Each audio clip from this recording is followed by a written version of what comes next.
Hello students, स्वागत है आप सभी का शिक्षा कुल के इस ऑनलाइन बैच में। उत्तर प्रदेश लोक सेवा आयोग का 2023 का प्रारंभिक परीक्षा हो चुका है और हम इस पे डिटेल में इसके पहले ही चर्चा कर चुके हैं कि 2023 में उत्तर प्रदेश लोक सेवा आयोग के मुख्य परीक्षा का सिलेबस किस प्रकार से परिवर्तित हुआ है। निसंदेह यह परिवर्तन बहुत व्यापक है, क्योंकि प्रथम बार उत्तर प्रदेश लोक सेवा आयोग के मुख्य परीक्षा के सिलेबस से ऑप्शनल पेपर को हटा दिया गया है। उसके बदले चूँकि ऑप्शनल में 2 पेपर होते थे, समान अध्ययन में ही समान अध्ययन पेपर 5 और पेपर 6 को जोड़ दिया गया है। अर्थात इसको एक बड़ा व्यापक परिवर्तन कहेंगे। विद्यार्थियों को मुख्य परीक्षा की रणनीति में एक व्यापक परिवर्तन करना ही होगा। इस पर हालांकि पहले हम चर्चा कर चुके हैं, इसका वीडियो भी आपके पास उपलब्ध होगा। आज हम लोग उत्तर प्रदेश लोक सेवा आयोग 2024 के प्रारंभिक परीक्षा को किस प्रकार से पास कर सकते हैं, हालांकि इसके ओवरऑल जो एक रणनीति होनी चाहिए सभी विषयों को लेकर, उस पर भी आपके लिए क्लास में ले चुका हूं, वीडियो उपलब्ध है। आज हम लोग स्पेशली भूगोल पर चर्चा करेंगे, थोड़ा सा पृष्ठभूमि से जोड़ेंगे कि पीटी में जो 6 विषय और एक 7वां जो करंट है, हालांकि पहले पॉइंट पे ही करंट लिखा हुआ है, लेकिन भूगोल में हमें क्या पढ़ना चाहिए, यूपीएससी के तैयारी या यूपीएससी के प्रारंभिक परीक्षा से किस प्रकार यह अलग है, इसमें और हम क्या स्पेशली तैयार करें ताकि सरलता और सहजता के साथ हम पीटी को पास कर जाएं। क्योंकि ये बहुत अच्छी बात है, परीक्षार्थी बड़े उत्साह से जुझारूपन के साथ यह सोच कर लगते हैं, तैयारी करते हैं कि हम पीटी देंगे, फिर पीटी के बाद मुख्य परीक्षा देंगे और मुख्य परीक्षा के बाद साक्षात्कार देंगे। इस सुखद एहसास के साथ अंततः एक बेहतर रैंक के साथ चयनित होंगे और एक प्रशासनिक अधिकारी के तौर पे कार्य करेंगे। लेकिन सबसे बड़ी समस्या, सबसे बड़ी बाधा जो मैंने महसूस किया है विद्यार्थियों के करियर में, वो ये कि वो पीटी ही फेल कर जाते हैं। और ये ध्यान रखिएगा, सारी की सारी रणनीति, सारी की सारी जो नियोजन है सारा का सारा, या जो प्लानिंग हम जिसको कहें, वो समाप्त हो जाता है किसी कारण से यदि आपका पीटी फंस जाता है या फेल कर जाते हैं। इसलिए पीटी के अंतर्गत जो भूगोल की भूमिका है, भूगोल को साथ साथ हम भूगोल को पर्यावरण और पारिस्थितिकी के साथ जोड़ लेंगे। लगभग 2023 के प्रारंभिक परीक्षा में कुल 45 प्रश्न आए हैं और उत्तर प्रदेश लोक सेवा आयोग का कुछ फेवरेबल टॉपिक्स है पहले की भांति भी, जैसे ड्रेनेज सिस्टम, अपवाह तंत्र अर्थात नदी, झील। इसको अगर ध्यान से हम देखें तो इंडिया और वर्ल्ड मिलाकर 2023 के प्रारंभिक परीक्षा में लगभग 5 से 6 प्रश्न है। अब आप सोचिए, अपवाह तंत्र पर यदि 5 से 6 प्रश्न है तो निसंदेह हमें बहुत गंभीरता के साथ इस टॉपिक को तैयार करना चाहिए। मानचित्रकार से भी जुड़ा हुआ है, जैसे 23 के पीटी में यह पूछा गया है कि किन 2 राष्ट्रों के सीमाओं से नदी प्रवाहित होती है, या पूछा गया है कि गंगा नदी का उद्गम कहाँ से होता है, जैसे देवप्रयाग इसका उत्तर होगा।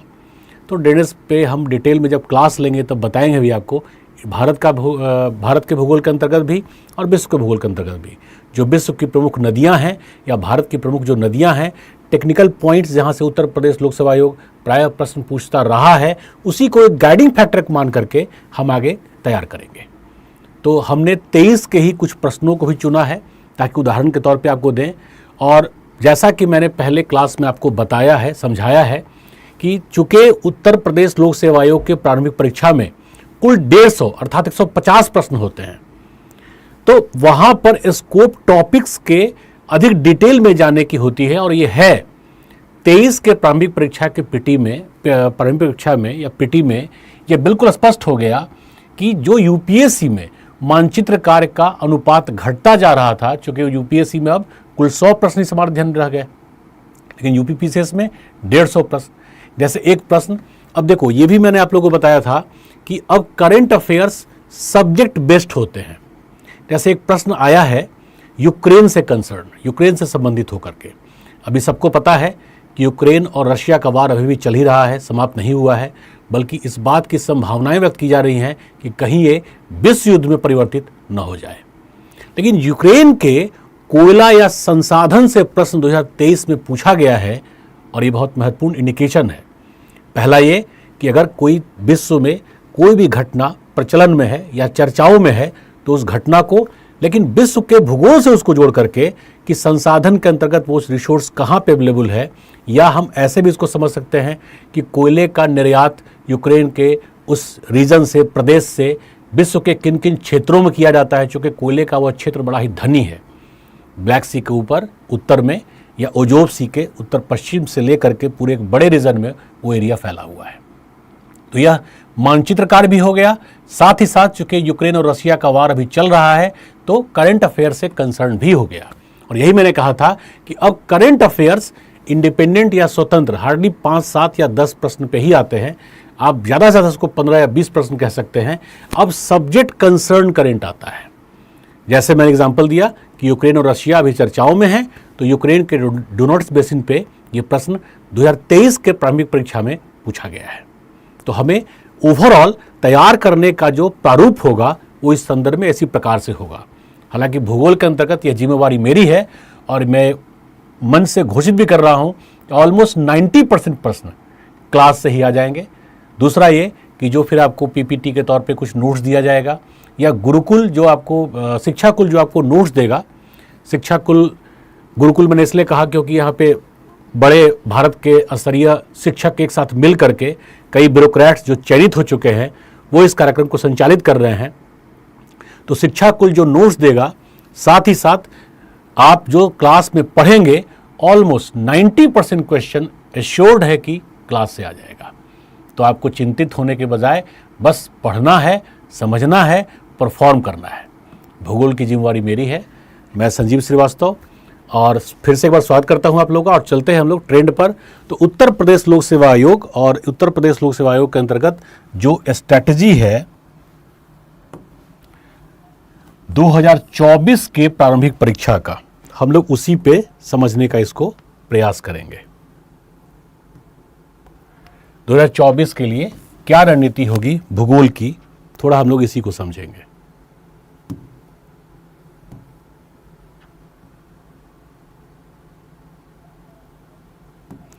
ठीक है, तो एक जो बेसिक सूचना है वो आपको मिल चुका है आज के क्लास या कक्षा का, और हम अब चलते हैं कि आखिर भूगोल को किस प्रकार से हम वर्गीकृत करेंगे। तो पहले हम 1-2 क्वेश्चन आपको दिखा दें और फिर उसको तैयार करने का तरीका भी, फिर हम लोग चलेंगे कि आखिर भूगोल का सिलेबस कैसे बनेगा, या भूगोल का सिलेबस जो उत्तर प्रदेश लोक सेवा आयोग के ऑफिशियल वेबसाइट पर उपलब्ध है उससे तो मतलब उसमें कुछ पॉइंट्स ही केवल लिखे हुए हैं, उससे कुछ भी खास स्पष्ट नहीं होता। लेकिन जैसा मैंने कहा कि 90% प्रश्न क्लास से आएंगे तो ऑब्वियसली उसके लिए हमें ठीक ठाक मेहनत करना होगा और बहुत एक बेहतर रणनीति के साथ तथ्य और विश्लेषण या अवधारणा सबको जोड़ते हुए आपके प्रारंभिक परीक्षा के भूगोल का यह कोर्स मैंने बनाया है। तो चलते हैं, पहले कुछ प्रश्न देखते हैं जो 2023 के प्रारंभिक परीक्षा में पूछे गए हैं। देखिए, ये प्रश्न है, ये सेट जो डी है उसी का प्रश्न है, तीसरा नंबर, सेट डी का तीसरा नंबर प्रश्न। निम्न में से यूक्रेन का सबसे बड़ा कोयला उत्पादक केंद्र कौन सा है? अब देखिए, वैसे आप इस मानचित्र को देखिए, थोड़ा सा कॉम्प्लेक्स मानचित्र है, मैं इसको और थोड़ा स्पष्ट करूंगा। इसका उत्तर होगा ए। अब ये मैं बार बार कहता हूं कि अगर प्रश्न पूछा गया हो तो उसका उत्तर बताना बड़ा ही सरल होता है, चाहे शिक्षक हो या विद्यार्थी हो। मैं अपने लिए भी उसको शामिल करके बोल रहा हूं, जोड़ के बता रहा हूं आपको। लेकिन मजा तो तब आए जब प्रश्न एग्जामिनेशन हॉल में आप हो, प्रश्न आए और आपको लगे कि हाँ इसका उत्तर यही होगा, और तब आप बेहतर उत्तर दे करके लिस्ट में बिना किसी डाउट या संदेह के आते हैं, पास करते हैं और फिर मुख्य परीक्षा की तैयारी में पीटी के नेक्स्ट डे से ही, मतलब जिस दिन आपने पीटी दिया है, लग जाते हैं। यदि ये हुआ तो निसंदेह मैं आशा करता हूं कि एक बेहतर रैंक के साथ आपका चयन होगा, और इसी के लिए शिक्षा कुल लगा भी हुआ है ताकि आप लोगों को बेहतर रैंक के साथ एक बेहतर करियर दिया जाए, उत्तर प्रदेश के पूरे प्रशासनिक व्यवस्था में ही एक क्रांतिकारी परिवर्तन हो। तो इसका उत्तर तो डोनेट्स बेसिन है, ये आपको नेट पे ही मिल गया होगा। लेकिन अब ये देखिए, ये ओजोव सी का जो इलाका है, या ये इधर से देखेंगे तो ब्लैक सी हो जाएगा, क्रीमियन पेनिनसुला, इसको लेकर के अभी आप रेगुलरली न्यूज़ में पढ़ रहे होंगे। इस क्रीमियन पेनिनसुला यानी प्रायद्वीप को लेकर के रशिया और यूक्रेन के बीच में अच्छा खासा विवाद चल रहा है। अब ध्यान से देखिए तो यह क्रीमियन पेनिनसुला एक तरफ ओजोव सी के इसके है और दूसरी तरफ ब्लैक सी है, और रशिया और यूक्रेन के बीच में सीमा, ये जो लाल आप देख रहे हैं ना, ये जो डोनेट्स बेसिन है, यही डोनेट्स बेसिन कोयले का बहुत बड़ा संचित भंडार है और यूरोप में स्पेन तक को कोयले का निर्यात करता है ये डोनेट्स बेसिन। अब प्रश्न मान लीजिए इस प्रारूप पर इस प्रकार से पूछा गया है, तब तो ठीक है, आप इसको उत्तर सिंपली ले सकते हैं। लेकिन इसके बाद जो मैंने मानचित्र दिया है आपको, ये देखिए, यही है ओजोब सी जहां आप देख रहे थे, ये जो ओजोब सी है, सी ऑफ ओजोब, ये वही वाला इलाका है। और ये जो है वो ब्लैक सी है, यहीं पर कोई नदी भी आकर मिलती है।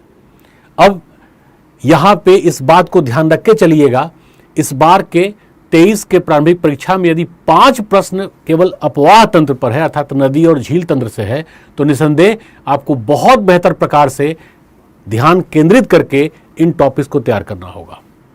ठीक है, अब देखिए, इस डोनेट्स बेसिन से, यही डोनेट्स बेसिन का वो इलाका है, एक तरफ कोयला जा रहा है यूरोप के इस इलाके में।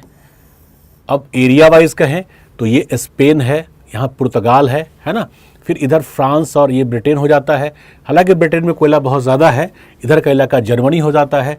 तो ओवरऑल आप देखिए, तो यूरोप के इस डोनेट्स बेसिन से कोयले का निर्यात एक तो पश्चिमी यूरोप के लिए किया जा रहा है, दूसरा देखिए ध्यान से, ये भारत की ओर नहीं, ये पाकिस्तान और खासकर जो और तान नेशन है, उज्बेकिस्तान, किर्गिस्तान, तजाकिस्तान, तुर्कमेनिस्तान, उन तान नेशंस में भी अब कोयला ज़्यादा नहीं है। और खासकर यूएसएसआर का जब विखंडन हुआ था, 15 राष्ट्रों में जब बट गया था वो, उसी में से एक यूक्रेन भी था, तो यूएसएसआर ने ये नीति अपनाया कि इन तान राष्ट्रों को हम कोयला नहीं देंगे। तो चूंकि अलग अलग होने में यूक्रेन भी था और ये तान नेशन भी थे, उज्बेकिस्तान, किर्गिस्तान, तो इसी डोनेट्स बेसिन से उन तान नेशंस, यहाँ तक कि एशिया के मंगोलिया राष्ट्र तक को कोयले की आपूर्ति की जाती है। तो आप अब ध्यान रखिए, अगर इस प्रकार के मानचित्र के साथ आप चीज़ों को तैयार करते हैं तो निसंदेह बहुत बेहतर प्रकार से और बहुत कम मेहनत में ही आपका जो आउटपुट है, परफॉर्मेंस है, वो बहुत शानदार या ज़बरदस्त होगा। और मैंने कहा ही कि हम केवल आपको पढ़ाने नहीं आए, आपके चयन के लिए एक आधार लेकर आए हैं। आपको तैयार करेंगे ताकि एग्जामिनेशन हॉल में प्रश्न फंसे, आप न फंसे। ठीक है, तो देखिए, प्रश्न 2023 के पीटी में पूछा गया है, 24 में इसी प्रारूप पे हम लोग बेहतर प्रकार से आपको तैयार करेंगे। अब साथ ही साथ डोनेट्स बेसिन, अब कई बार क्या परीक्षार्थी करते हैं कि डोनेट्स बेसिन को तो पढ़ लिए, देख लिए, समझ लिए, हालांकि वो मैप तक नहीं जाते, लेकिन वहां पर अब ये भी ध्यान रखना है कीव कहां पर है, खार्किव कहां पर है और जयपुरिजिया कहां पर है। इसके अलावा जो साइबेरिया का कोयला प्रदेश है, जहां से यूएसआर मतलब अभी का रशिया माइनिंग कर रहा है, वो साइबेरिया के कोयला खनन केंद्र कौन कौन से हैं। क्योंकि कई बार प्रश्न हमारे लिए आई ओपनर का भी कार्य करता है, अर्थात हमें आंख खोलता है, बताता है कि इस प्रकार के चीज़ों को भी विद्यार्थियों तैयार करो, है ना। तो अब ये एक एग्जाम्पल हुआ। अगला प्रश्न देखिए, बहुत सिंपल है, लेंटिक इकोसिस्टम, लॉटिक पार्स्की तंत्र का उदाहरण क्या है। हालांकि मैं फिर रिपीट कर रहा हूं, प्रश्न आने के बाद बताना सहज है, लेकिन लेंटिक, लॉटिक, प्रोफंडल, लिटरल, बेंथोस, ये कुछ टर्म्स हैं। यदि इन टर्म्स को बढ़िया सब समझ लेते हो तो इससे बाहर प्रश्न प्रायः जाता नहीं है। जैसे देखो, यहां पर लिखा हुआ है बेंथिक, बेंथिक और बेंथोस एक ही है, अर्थात पार्स्की तंत्र में जो तली पर जीवों का विकास होता है, जीव का मतलब दोनों हुआ, जंतु और वनस्पति, तो उनको कहते हैं बेंथोस या बेंथिक जोन। बेंथिक जोन क्यों कहते हैं? तली वाले क्षेत्रों में जिस प्रकार के जीवों का विकास होता है हम कहते हैं बेंथिक या बेंथोस। बेंथिक बेसिकली जोन या एरिया होता है, बेंथोस उन जीवों को कहते हैं। अब देखो, ये प्रोफंडल अर्थात जो तैराव की स्थिति में होते हैं, फ्लोट करते हैं, वो मध्यम गहराई तक होते हैं, 200 मीटर तक। हालांकि वो फोटिक होता है, फोटिक का होता है प्रकाशित, अर्थात जहां तक प्रकाश जाता हो। फिर देखो, यहां पर है लेमेंटिक और ये है लिटरल। लिटरल का मतलब होता है तट के निकट। आप कभी भी तालाब आदि के आसपास देखेंगे, नदी के आसपास देखेंगे, कुछ छोटे मोटे पौधे आदि, जंतु जैसे मेढक, मेढक कभी नदी या तालाब के बीच में नहीं होता, वो किनारे पर होता है ना। तो जो लिटरल हुआ वो तट के निकट होगा, जो लेमेंटिक होगा वो लेमेंटिक बीच में होगा, और प्रोफंडल जनरली फ्लोटिंग होता है, जैसे बत्तख हो गया या बनमुर्गी हो गई, जो पानी में रहते हैं, तैराव की स्थिति में होते हैं। तो इस प्रकार से यदि पिक्चर, और देखो स्पष्ट है कि ये नदी है, ये नदी पर्वतों से निकल कर कैसे मूव करती हुई जा रही है, एंड इट्स कॉल्ड वैली। लेकिन ये मैदान में आ गई है, इसलिए नदी घाटी बहुत गहरी, सक्रिय और गहरी नहीं है ना। तो अब इसका मतलब सीधे हो गया कि लॉटिक जो पार्स्की तंत्र है वो नदी के अंतर्गत ही विकसित हो पाएगा। अर्थात अब नदी कैसे हम इसको कहें, तो बेसिकली जो फ्लोटिंग वाटर है, अर्थात जो मूवेबल वाटर है, जो गतिशील जल है, अब गतिशील जल में आप कहेंगे कहीं सागर भी तो नहीं होगा, तो नहीं, जो प्राय मतलब जो जलीय पारिस्थितिकी तंत्र है उसको हम दो भागों में बांटते हैं, सागरीय जलीय पारिस्थितिकी तंत्र और स्थलीय जलीय पारिस्थितिकी तंत्र। स्थलीय में स्थिर भी होता है, जो झीलों में तालाबों में होता है, और गतिशील होता है। गतिशील प्राय पाया जाएगा नदियों में। तो जो लॉटिक होता है वो बेसिकली नदी या गतिशील पारिस्थितिकी तंत्र के लिए होता है। ये कई बार टेम्पोरल होता है। टेम्पोरल का मतलब हुआ कुछ खास समय के लिए। जैसे आप एनसीईआरटी में पढ़ेंगे तो पंजाब से कई नदियाँ, छोटी नदियाँ जो सीजनल स्ट्रीम्स जिनको हम कहते हैं, अर्थात वो बारिश के मौसम में ही उत्पन्न होती हैं, निर्मित होती हैं और फिर बरसात के बाद सूख जाती हैं, उनको कई बार क्योस भी कहते हैं। एनसीईआरटी में टर्म्स मेंशन है। तो ये सब जिम्मेवारी हम लोगों की है। एनसीईआरटी से लेकर के जो भी अच्छी पुस्तकें हैं उन पुस्तकों के तथ्यों को समायोजित करके आप तक संप्रेषित करना, ताकि आप बेहतर प्रकार से तैयार हो सकें। तो अब ध्यान दीजिए, क्योस हुआ या फिर जो सीजनल रिवर्स हैं, तो सीजनल रिवर्स भी तो मूवेबल ही होंगी, चाहे वो बरसाती नदी हो या बारिश के मौसम में ही उत्पन्न होती हो, बाकी समय सूख जाती हो, लेकिन ये तय है कि नदी है तो उसमें गति जरूर होगा। तो जब भी गति होगा तो उसको हम कहेंगे लॉटिक इकोसिस्टम। और यहां पे हिंदी टर्म्स के बजाय इन्हीं टर्म्स को आप देवनागरी में लिख करके याद करिए तो बेहतर होगा, क्योंकि अंग्रेजी, हालांकि अब तो ट्रांसलेशन का प्रॉब्लम यूपीपीसीएस में भी जाने लगा है। मैं मान के चलता था कम से कम उत्तर प्रदेश लोक सेवा आयोग ट्रांसलेशन में कोई गलती नहीं करेगा, लेकिन इस बार 23 के पीटी की परीक्षा में ऐसा कई गलती मैंने देखा जो भाव से बिल्कुल मेल नहीं खाता। निसंदेह उत्तर प्रदेश लोक सेवा आयोग को इस पर ध्यान देना चाहिए। एनीवे, तो ये दो प्रश्न हैं। तीसरा देखो आप, तो L Nino la Nino.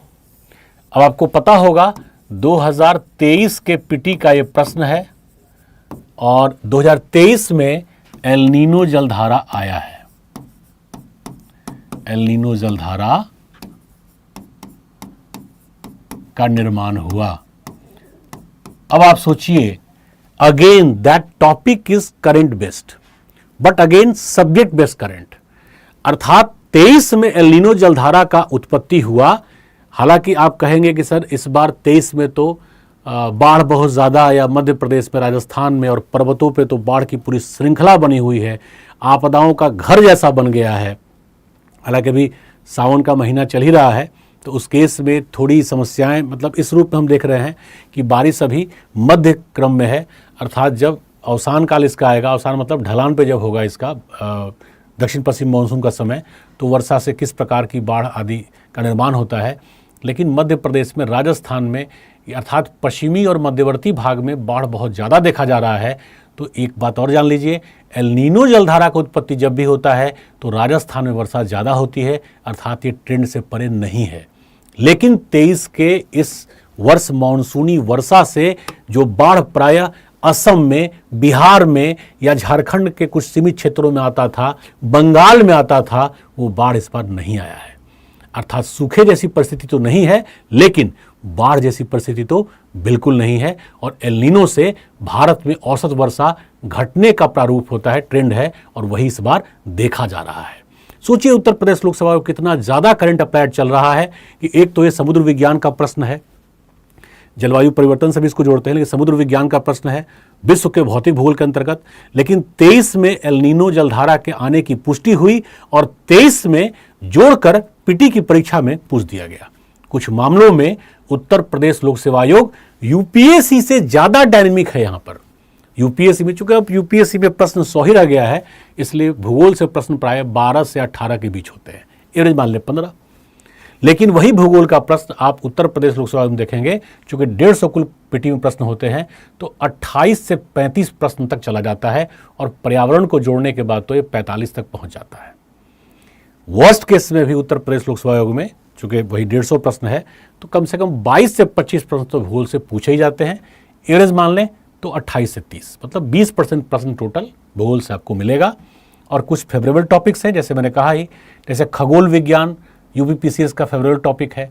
Drainage उससे भी ज़्यादा है, प्रत्येक वर्ष कम से कम 3 प्रश्न या 5 प्रश्न अपवाह तंत्र से आता ही है। तो सिलेबस जब बनाएंगे तो और भी चीज़ें स्पष्ट हो जाएंगी, है ना। अब इस प्रकार के प्रश्नों को इसके बाद लेकर के हम आते हैं, क्योंकि प्रश्नों को मैंने इसलिए ले लिया कि कई बार क्या होता है कि जब आप प्रश्नों को देख करके एक ट्रेंड से जोड़ करके समझते हैं तो आपका भरोसा और बढ़ता है। हालांकि जहां भी मैंने पढ़ाया है विद्यार्थियों का स्नेह और लगाव मुझे बहुत मिला है। उसका यही कारण है कि जब मैं पढ़ाता हूं तो प्रश्न क्लास से ही आता है, आपको भटकना नहीं होता, बस आपको वही तैयार करना है और जाकर परफॉर्म करना है। ये जिम्मेवारी हमारी है कि आप जब शिक्षा कुल से जुड़ेंगे या जुड़े हैं तो प्रश्न वहीं से आएगा। तो इसके बजाय हम लोग चलते हैं अब और थोड़ा हम लोग तैयार करते हैं कि आखिर सिलेबस कैसे बनेगा, है ना। तो यूपीपीसीएस में और यूपीएससी में थोड़ा अंतर होगा, तो चलते हैं पहले हम लोग देखते हैं यूपीपीसीएस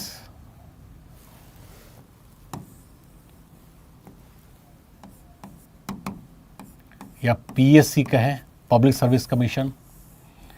अब इसके पीटी के अंतर्गत मैं इस पर फिर से डिस्कस नहीं करूंगा, टाइम वेस्ट होगा, क्योंकि पहले मैंने किया हुआ है। जो भूगोल है जिसको जनरली लोग मान के चलते हैं, ये एक बेवफा विषय है। कहावत है कि हिस्ट्री ज्योग्राफी मतलब दिन में बड़ी बेवफा, दिन में पढ़े और रात को सफ़ा।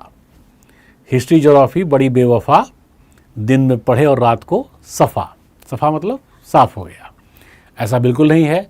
भूगोल की एक विशेषता ये है कि यदि आप पढ़ते हैं तो परफॉर्म करके आएंगे और नहीं पढ़ते हैं तो परफॉर्मेंस नहीं होगा। इसमें तुक्के की संभावना अन्य विषयों की तुलना में कम है, क्योंकि इसका 50% बेस साइंस से है और जो आर्ट्स से भी है वो बड़ा लॉजिकल और कंसेप्चुअल होता है। तो क्लास में हम लोगों का प्रयास भी यही है कि उसी लॉजिक और कंसेप्ट के साथ, कंटेंट के साथ आपको तैयार किया जाए। शिक्षा कुल इसीलिए इस प्रकार का कोर्स लेके आया है। तो भूगोल में सबसे पहले हम लोग पहला सेक्शन लेंगे विश्व का भूगोल। और ध्यान रखिएगा पीटी का क्लास भी इसी सिलेबस के अनुरूप हम लोग आगे बढ़ाएंगे। विश्व का भौतिक भूगोल, ये बहुत महत्वपूर्ण होगा और आप मान के चलिए कम से कम यहां से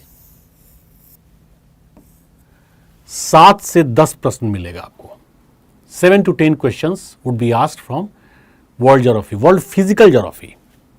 अब ध्यान रखिएगा, मैंने आपको यह भी बताया था मेथोडोलॉजी ऑफ रीडिंग में। मेथोडोलॉजी का मतलब होता है मेथड ऑफ स्टडी, अर्थात पढ़ने का तरीका क्या हो। तो किसी भी चीज को आप देखिए तो उसमें क्या लगाइए, क्यों लगाइए, प्रश्न कीजिए। जैसे विश्व का भूगोल, तो ऑब्वियसली ये तो पूरा का पूरा पृथ्वी से कंसर्न हो जाएगा, संबंधित हो जाएगा। लेकिन यहाँ टर्म है विश्व का भौतिक भूगोल, तो भौतिक भूगोल क्या है या मानव भूगोल क्या है। और हमने भौतिक भूगोल को स्पेशली फोकस क्यों किया, तो विश्व के मानव भूगोल से प्रश्न बहुत कम आते हैं। विश्व के मानव भूगोल से, यदि हम भारत के मानव भूगोल कहें तो वहां से प्रश्न बहुत ज्यादा आएंगे। मतलब भारत के भौतिक भूगोल से और भारत के मानव भूगोल से इक्वली प्रश्न आता है। लेकिन विश्व के भौतिक भूगोल से प्रश्न आएगा, ठीक ठाक प्रश्न आएगा, लेकिन विश्व के मानव भूगोल से प्रश्न प्रायः कम आएगा। तो इसको हम तैयार कम करेंगे। अब विश्व के भौतिक भूगोल में मुद्दा है भौतिक भूगोल क्या है। देखो, कोई भी विषय वस्तु जिसका नियमन, संचालन या नियंत्रण प्रकृति स्वयं करती है, पर्यावरण करता है, उसको हम कहते हैं भौतिक भूगोल। जैसे क्या भूकंप का नियमन या संचालन मानव करता है? नहीं करता। क्या वर्षा होने और नहीं होने को मानव करता है? नहीं करता। या उल्कापात को, या सागरीय जलधाराओं को, या नदियों को? नहीं करता। तो इस प्रकार के विषय वस्तुओं को हम भौतिक भूगोल में रखते हैं, क्योंकि इनका नियमन, संचालन या नियंत्रण प्रकृति करती है। पर्यावरणीय या प्राकृतिक नियमों से वो संचालित होते हैं। लेकिन वे विषय वस्तु जिनका नियमन, संचालन या नियंत्रण मानव करता है, उसको कहते हैं मानव भूगोल। जैसे कृषि, उद्योग, या हम नदी है, वो भौतिक भूगोल है। लेकिन जब हम डैम बना देते हैं तो डैम से जो भी चीजें जुड़ी जाती हैं, सिंचाई, कृषि, पेयजल, मत्स्यन, नौकायन, इन सबको हम कह देते हैं मानव भूगोल। अर्थात क्योंकि उसका जो नियंत्रण है, संचालन है, कौन करता है? मानव। तो अब जैसे मैंने तकनीक आपको बताया कि क्या लगा करके उसको उत्तर को ढूंढिए, तो विश्व के भौतिक भूगोल या भौतिक भूगोल क्या है ये आपको समझ में आ गया होगा। अब इसमें जो पहला टॉपिक है, इसमें कई सब टॉपिक्स भी आएंगे, वो है भू आकृति विज्ञान। भू आकृति विज्ञान, इसको इंग्लिश में कहते हैं जियोमॉर्फोलॉजी।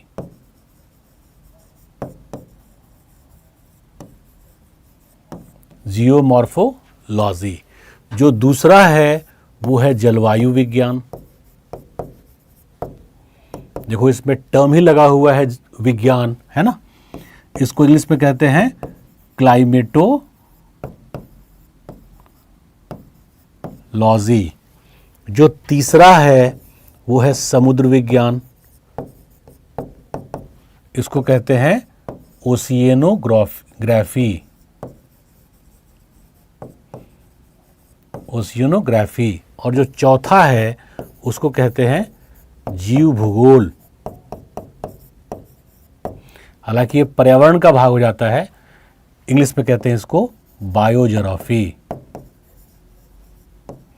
इसमें मिट्टी,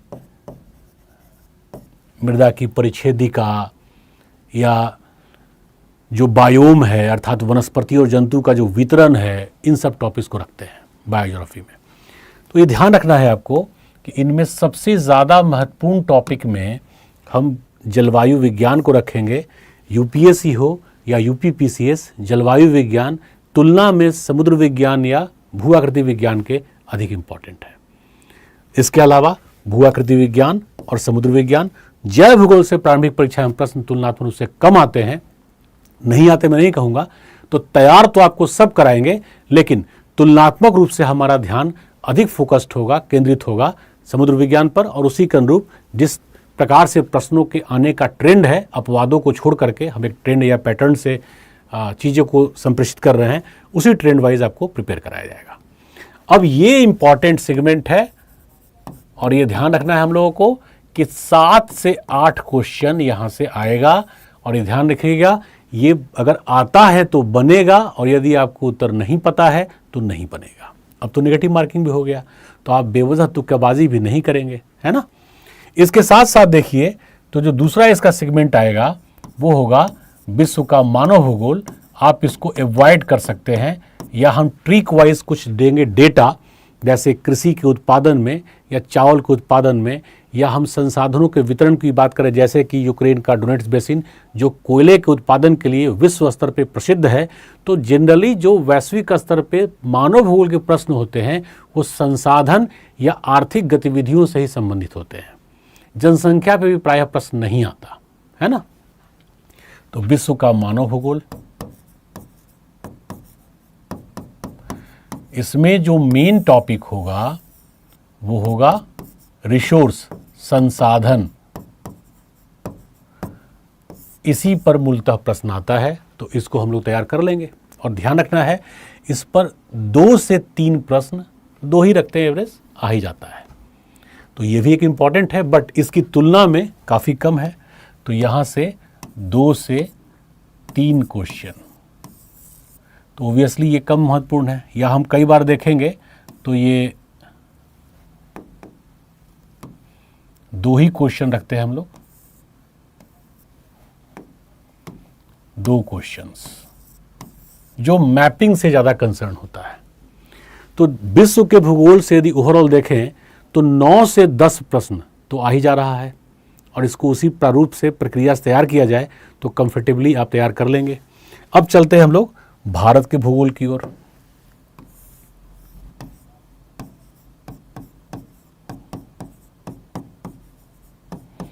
भारत के भूगोल में भी एक कॉमन पॉइंट ये है कि यहाँ पर भौतिक भूगोल है,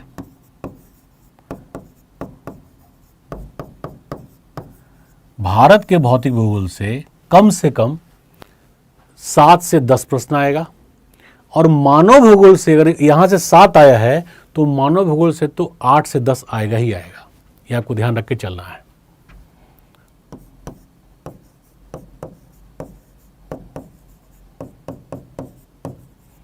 मानव भूगोल तो 7 से 10 क्वेश्चन यहाँ से होगा। इसके अलावा 7 से 10 क्वेश्चन यहाँ से होगा। आगे हम देखेंगे तो उत्तर प्रदेश का भूगोल, ये एक्स्ट्रा हो जाता है। और ये ध्यान रखिएगा, यहां से इसका भी ऑब्वियसली दोनों पार्ट होगा, भौतिक भूगोल,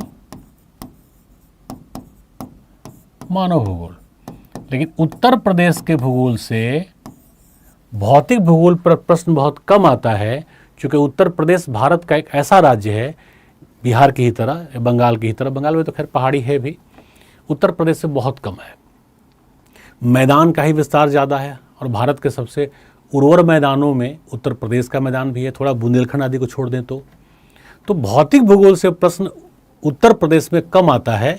अर्थात यदि हम ये वैल्यू से चलते हैं तो ये इम्पॉर्टेंट है, ये इम्पॉर्टेंट है, लेकिन अगर इधर हम लोग आएँ तो ये मानव भूगोल उत्तर प्रदेश का बहुत इम्पॉर्टेंट है। और साथ ही साथ एक और सेक्शन होगा मानचित्र कार्य, जिसमें वर्ल्ड का पर्वत, पठार, मैदान, इसके साथ साथ हम लोग भारत का पर्वत, पठार, मैदान, इसके साथ साथ उत्तर प्रदेश के स्थलाकृतियों के अंतर्गत खासकर जो जैव विविधता से संबंधित तथ्य हैं या अवधारणाएं हैं, उनको हम जरूर तैयार करेंगे, क्योंकि वहाँ से निरंतर प्रश्न आ रहा है। तो देखो, एक रफ जो मैंने बताया कितने सेगमेंट में बांटेंगे, तो पहले हमने विश्व के भूगोल को दो भागों में बांटा है, विश्व का भौतिक भूगोल, विश्व का मानव भूगोल, फिर भारत का भूगोल, या एक थोड़ा सा हम यहाँ पे सिंपल यदि चलें भूगोल को लेकर, एक थोड़ा इजी ग्राफ दे रहे हैं आप लोगों के लिए, चार्ट। तो पहले विश्व का भूगोल,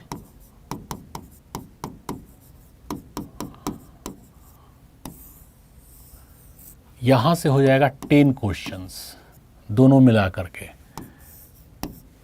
भौतिक भूगोल अर्थात फिजिकल ज्योग्राफी, इससे हो जाएगा 7 क्वेश्चंस, या कई बार 8 भी हो जाता है। 23 के परीक्षा में भी देखा गया है ट्रेंड, है ना। साथ में मानव भूगोल, तो मानव भूगोल में कौन सा इंपॉर्टेंट है ये मैंने आप लोगों को बता दिया, ऑलमोस्ट 2 क्वेश्चंस। इसके बाद आइए तो भारत का भूगोल।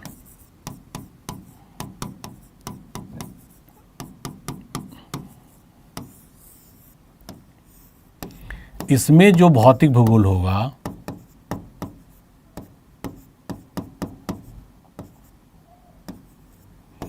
और इसमें जो मानव भूगोल होगा, इन दोनों का वैल्यू ऑलमोस्ट बराबर होता है।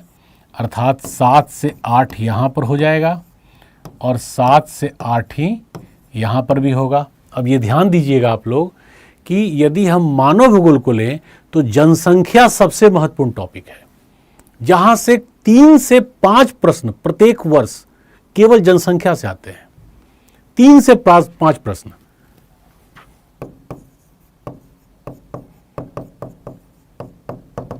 ठीक है। इसके बाद हम लोग चलते हैं उत्तर प्रदेश के भूगोल।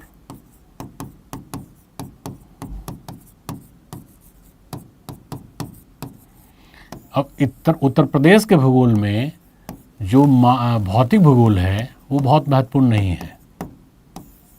कौन सा महत्वपूर्ण है? मानव भूगोल।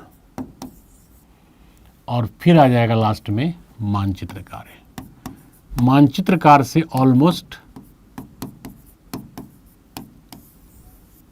5 क्वेश्चंस होते हैं। उत्तर प्रदेश के भूगोल से भी लगभग 7 से 8 क्वेश्चंस होते हैं, जिसमें कि मानव भूगोल पे स्पेशली आपको फोकस करना होगा। तो इस चार्ट को एक बार में एकीकृत प्रकार से संयुक्त करते हुए देख लीजिए, समझ लीजिए। ठीक है। तो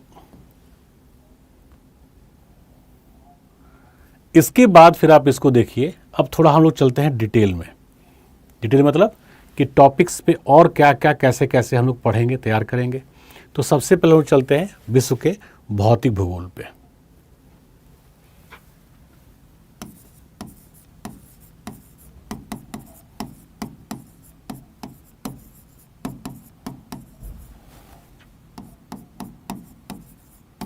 physical geography of the world. इसमें सबसे पहले हम लोग लेंगे भू आकृति विज्ञान को।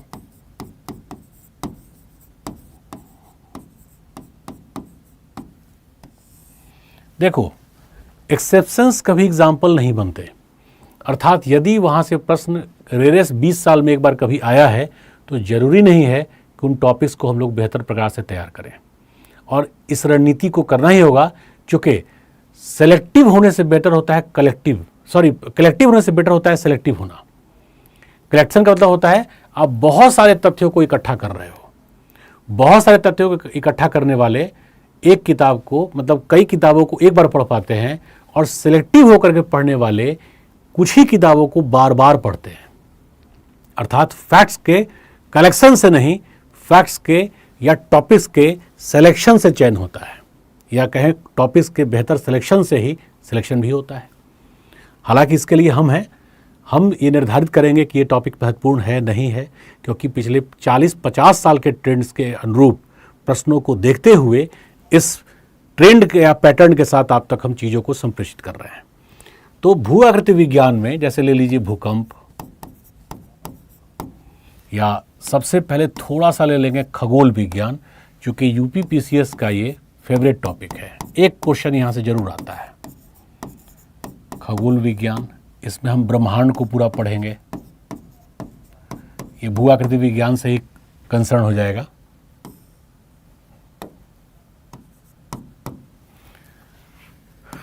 फिर हो जाएगा भूकंप,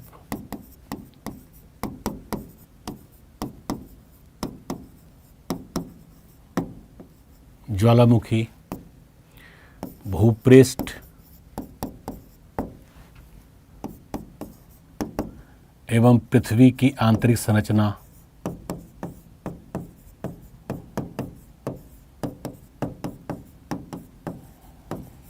भूकंप एवं पृथ्वी की आंतरिक संरचना।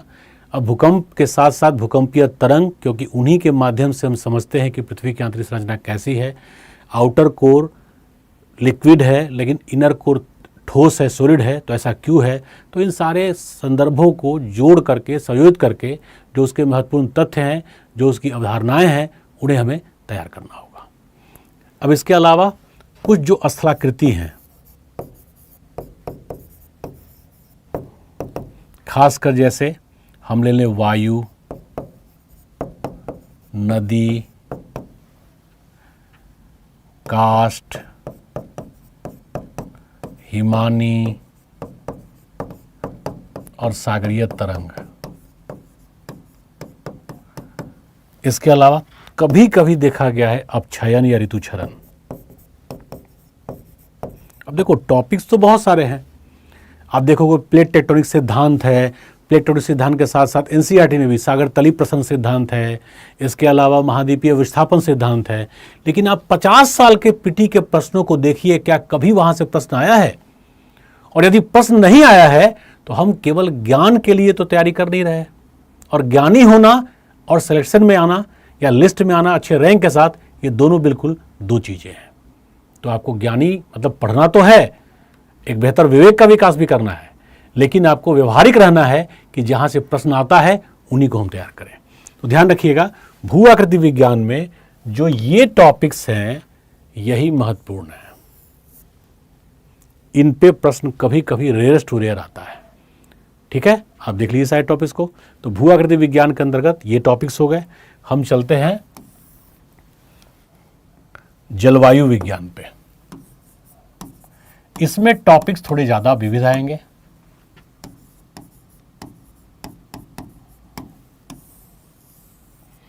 जैसे इसी में हम लोग पृथ्वी का अक्षीय झुकाव,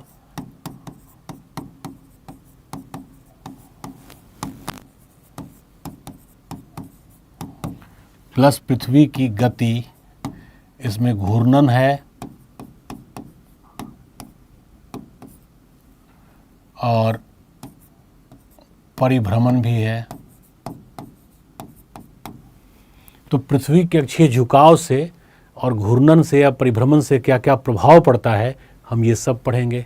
इसके अलावा पृथ्वी की ताप पेटी, ताप एवं दाब पेटी, इसके अलावा वर्षण, वायु प्लस पवन, पवन में प्राथमिक, द्वितीयक, अब तृतीयक। अब प्राथमिक में आता है ध्रुवीय पवन, पछुआ पवन और सन्मार्गी या व्यापारिक पवन। इसमें हो जाएगा मॉनसून या सागर समीर, अर्थ समीर, ठीक है। इसके अलावा चक्रवात और प्रतिचक्रवात भी द्वितीयक प्रकार के पवन ही हैं। फिर तृतीयक में हो जाता है स्थानीय पवन। थोड़ा सा अलग लिख दे रहे हैं, चक्रवात और प्रतिचक्रवात।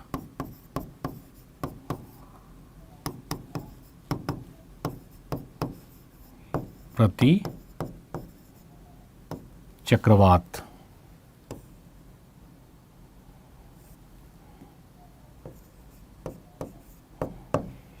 अब देखो, मौलिक रूप से जो टॉपिक्स हैं पीटी में, जो उत्तर प्रदेश लोक सेवा आयोग में पूछे जाते हैं जलवायु विज्ञान के अंतर्गत, वो यही हैं। अब एनसीईआरटी में भी बहुत सारे और भी टॉपिक हैं, जैसे बादल। लेकिन बादल से यूपीएससी में प्रश्न लगभग 8 साल में, 7 साल में एक बार आता है, यूपी में 10 साल या उससे भी ज़्यादा समय पर। तो मैंने पहले ही कहा, अपवाद को हम उदाहरण नहीं मानेंगे और हमें कलेक्टिव से ज़्यादा सिलेक्टिव होकर पढ़ना है, क्योंकि कई पुस्तक या कई तथ्य ये तय करते हैं कि आपका चयन नहीं होगा, क्योंकि वहाँ से प्रश्न ही नहीं आता। मैंने पिछले क्लास में भी आप लोगों को कहा था कि पानीपत के तीसरे युद्ध का जो बेस्ट इवैल्यूएशन था, मूल्यांकन था, वो ये था कि पानीपत के युद्ध ने यह तय नहीं किया कि भारत का अधिपति या शासक कौन बनेगा, उसने यह तय किया कि कौन नहीं बनेगा, अर्थात मराठे। क्योंकि उस युद्ध से मराठे न केवल हारे, बल्कि इतने कमज़ोर हो गए, बिखर गए कि उसके बाद उनका समायोजित होना बड़ा ही मुश्किल हो गया।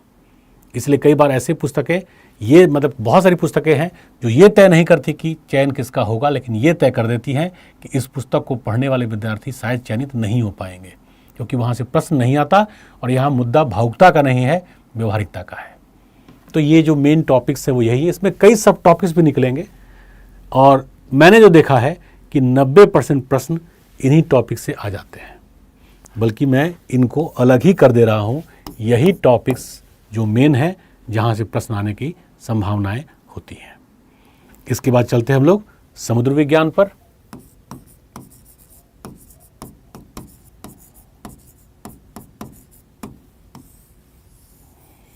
समुद्र विज्ञान में भी देखो बहुत सारे टॉपिक्स हैं। सबसे पहले लेंगे हम लोग सागरीय गति। इसमें जो पहला गति है वो है क्षैतिज गति, जिसको हम कहते हैं जलधारा। यहीं से प्रश्न आने की संभावनाएं होती हैं। दूसरा है लंबवत गति, जिसको कहते हैं ज्वार भाटा। यहाँ से भी संभावना हो सकता है। और अच्छी बात क्या है कि 2023 के प्रारंभिक परीक्षा में ज्वार भाटा पर एक प्रश्न है। 2023 के प्रारंभिक परीक्षा में पीटी में ज्वार भाटे पर प्रश्न आया है ना।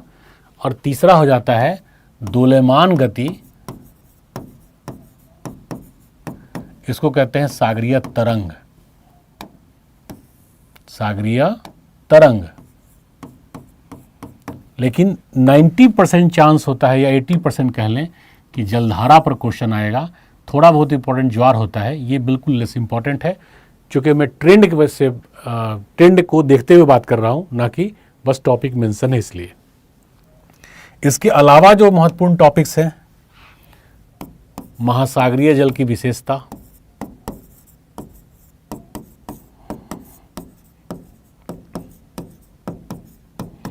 इसमें आता है महासागरीय तापमान,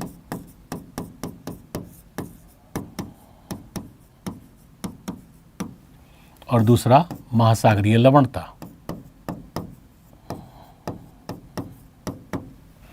तीसरा जो महत्वपूर्ण टॉपिक है वो सागर तली या महासागरीय तली स्थलाकृति। महासागरीय तली बॉटम टोपोग्राफी, जैसे सी माउंट है, तो प्रेजेंटेशन वाइज, इम्पोर्टेंस वाइज हमने लिख दिया है, अर्थात सबसे महत्वपूर्ण गति होगा। गति में भी कौन कौन सा कैसे होगा, अब इसमें भी 3 टॉपिक होगा, जैसे अटलांटिक महासागर की जलधाराएं, प्रशांत महासागर की जलधाराएं और हिंद महासागर की जलधाराएं। तो थोड़ा उसको समायुक्त हमें करना होगा, लेकिन इसके बाहर से प्रायः नहीं आता। इसी में एक सब टॉपिक है जिसका नाम है प्रवाल भित्ति, चूँकि पर्यावरण से भी कंसर्न हो जाता है, तो प्रवाल भित्ति भी आपको बढ़िया से तैयार करना होगा। इसका इंग्लिश टर्म होता है कोरल रीफ। तो चौथा सेक्शन जो होगा वो जैव भूगोल का होगा, और जैव भूगोल में मैंने कहा ही 1 या 2 क्वेश्चन आता है, तो ये वैसे ही बहुत महत्वपूर्ण नहीं है। इसमें मृदा का निर्माण, मृदा परिच्छेदिका,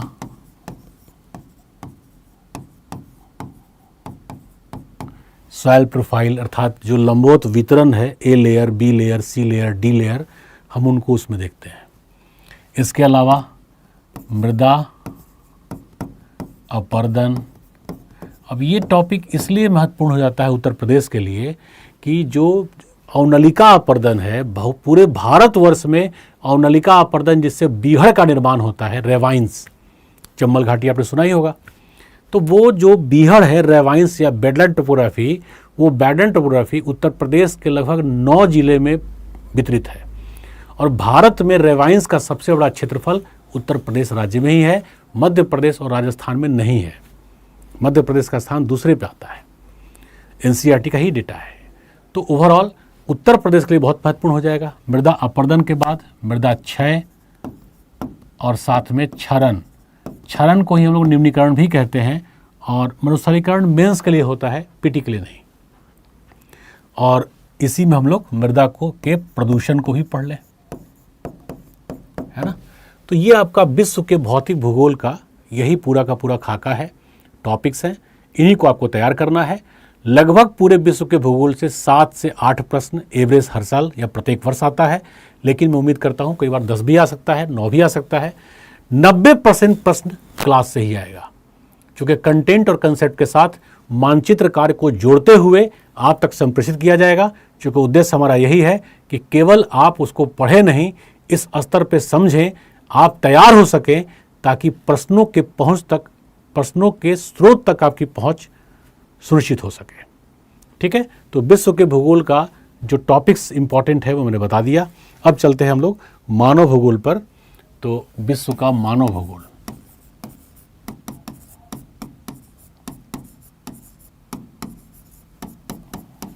इसमें केवल आप संसाधन को देख लीजिए।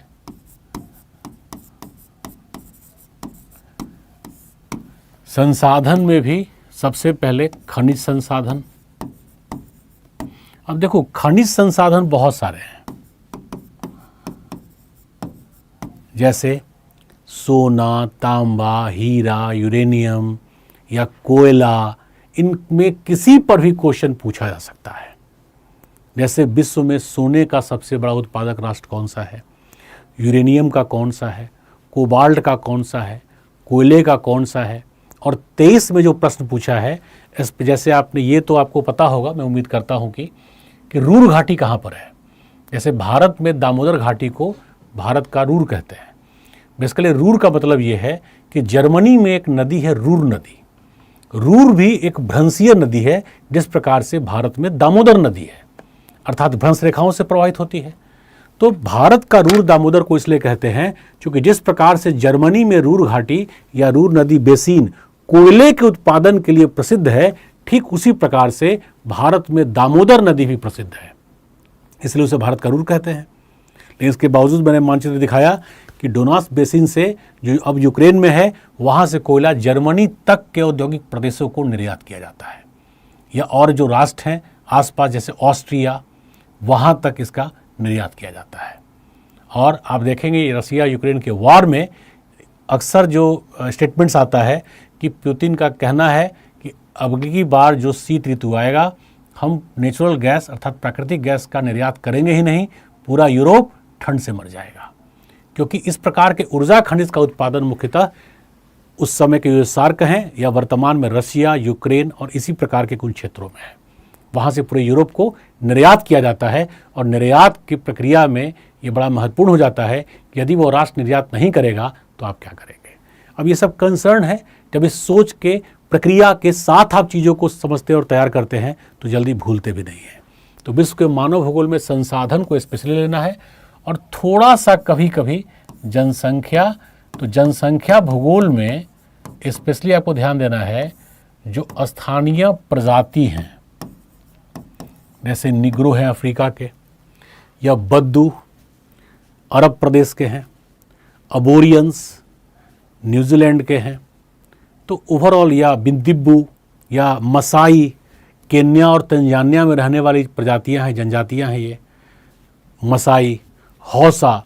तो इस प्रकार की जो प्रजातियां हैं वर्ल्ड की फेमस, उनके विषय में खासकर जो एनसीईआरटी 12वें क्लास के मानव भूगोल का है, विश्व के मानव भूगोल का, उसमें जो जो सूचनाएं हैं, सारी नहीं, अब उसमें आप कृषि करने लगे, उद्योग करने लगे तो वहाँ से प्रश्न प्राय नहीं आता। हाँ, इसमें संसाधन के साथ साथ आप थोड़ा सा उद्योग भी तैयार कर लें।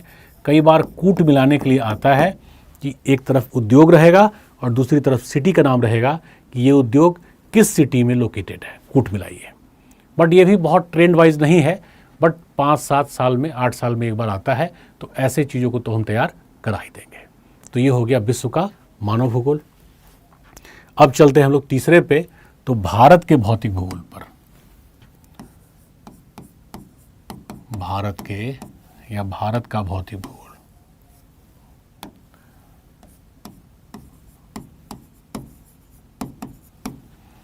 देखो, इस मुद्दे पे मैं सजेस्ट करूंगा कि सीधे सीधे एनसीईआरटी जो है ना, हालांकि एनसीईआरटी से सारे प्रश्न बनेंगे नहीं, लेकिन एनसीईआरटी के चैप्टर्स को उसी फ्लो के साथ पढ़ो तो एक बहुत बढ़िया डायरेक्शन मिल जाएगा। और अब मेरा क्लास भी शिक्षा कुल में उसी प्रारूप से चलना शुरू होगा। तो सबसे पहले आप पढ़ेंगे भारत एक परिचय। भारत एक परिचय अर्थात भारत का लोकेशन कहाँ पर है। अब मैं टॉपिक्स बोल देता हूँ, आप लिख नहीं रहा हूँ यहाँ पे। भारत की अवस्थिति कहाँ पर है, भारत के पड़ोसी राष्ट्र कौन कौन से हैं, मध्य एशिया के राष्ट्रों से भारत कैसे जुड़ा हुआ है, ये सारा का सारा जो संदर्भ है वो भारत एक परिचय में आप जान लेंगे। भारत का विस्तार है, अवस्थिति है, इसमें विस्तार जानेंगे आप, अवस्थिति जानेंगे आप, विशेषता जानेंगे आप, पड़ोसी राष्ट्र जानेंगे।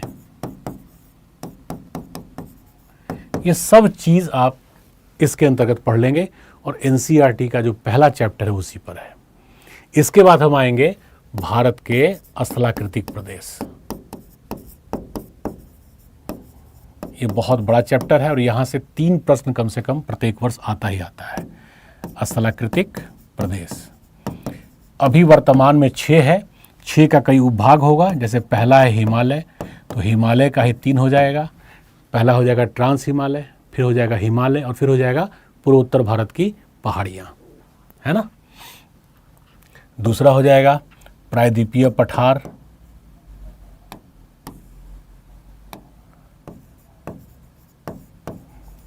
प्रायद्वीपीय पठार, मध्यवर्ती मैदान,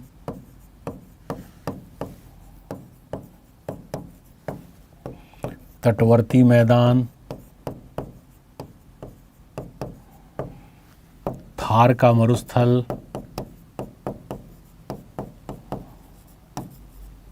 और भारत के द्वीप।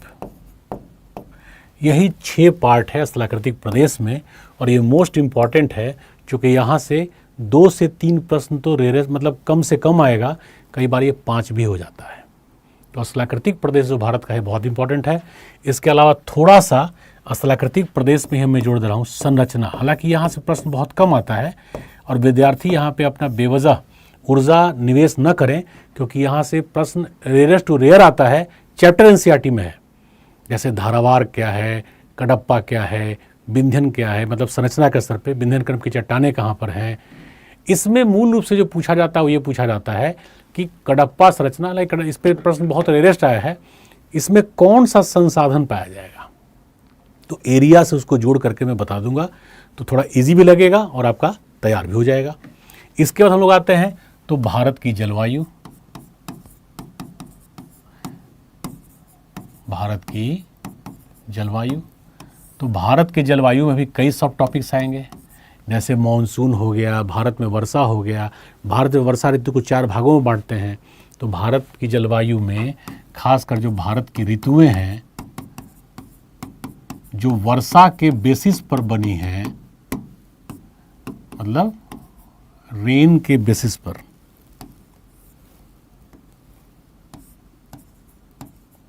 ये 4 हैं। आ रहा है समझ में? दक्षिण पश्चिम मानसून ऋतु, उत्तर पूर्वी या लौटती मानसून ऋतु, इसके अलावा ग्रीष्मकालीन वर्षा ऋतु और साथ साथ शीतकालीन वर्षा ऋतु। सबका ट्रेंड अलग है, सबका प्रारूप अलग है, वर्षा की मात्रा अलग है, वर्षा का प्रभाव भी अलग है। तो भारत के जलवायु में, और इसी में हम जानेंगे एल नीनो ला नीनो भी, जो इस वर्ष प्रश्न के तौर पर भी आया है। El Nino, la Nino, IOD, Indian ocean dipole बोलते हैं इसको, आईओडी। तो इस प्रकार के जो भी करंट अप्लाइड परसेप्शंस हैं, कंसेप्ट्स हैं, उन सबको हम लोग तैयार करेंगे। फिर आता है भारत का अपवाह। भारत का अपवाह, ये बहुत इंपॉर्टेंट है, ये ध्यान रखना है आपको। मतलब इस स्थलाकृतिक प्रदेश से भी ज़्यादा इंपॉर्टेंस में दे रहा हूँ भारत के अपवाह को, क्योंकि इतने छोटे टॉपिक, हालांकि छोटा नहीं है, नदियाँ बहुत सारी है भारत में, लेकिन 3 प्रश्न 2 प्रश्न तो न्यूनतम आता है इस वर्ष। मतलब 23 के पीटी में 5 प्रश्न है भारत और विश्व के अपवाह तंत्र से।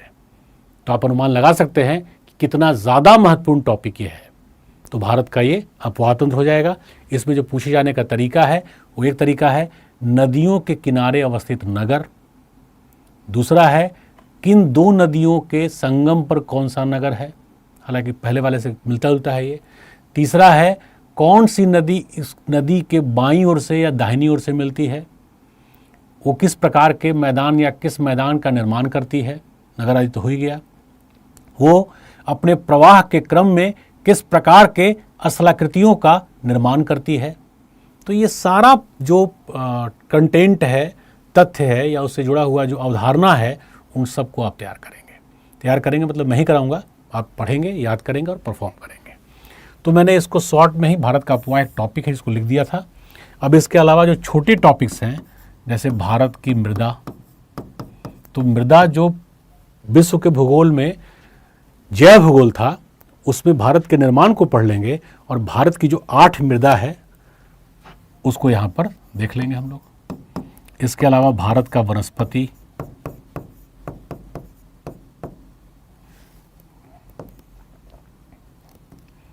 भारत के वनस्पति और थोड़ा सा